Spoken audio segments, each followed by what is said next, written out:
这个一个，这个一个，还有一个奶茶，一点点冰块，全部white tie. Oh, halatang naman ha. Hindi yun Barts gago. Yun yung madalas kong sinasabi pag bumibili ako ng almusal ko sa McDo.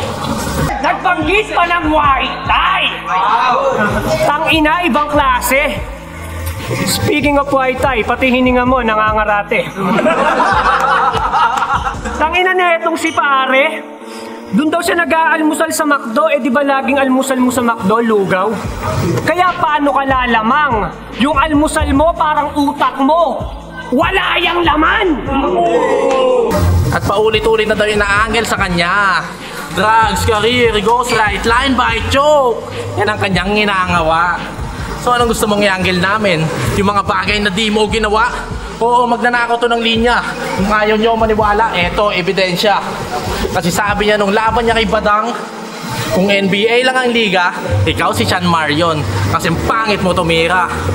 Putaan lakas ng linyang yun nung ginamit na Apex kay Aklas 11 years ago. Sinabihan pa ako magnanakaw, baduy! Nakakairita ka gago! Gumamit na nga ng line bite, hindi pa rin kinagat ng tao! Kaya Tol M, sa susunod na kukuha ka ng MC sa Pinas, yung sumusulat ng maayos. Hindi ka tulad ng putang inang to, basta yung event lang may raos.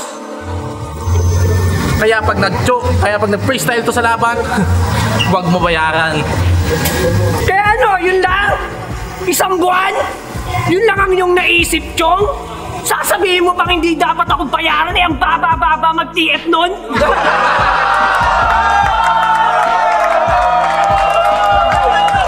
On the spot pa lang to, ulul. Alam mong rekta, totoo. Kaya huwag kang kumontra. Nandito ako hindi para sa TF, hindi para sumuporta.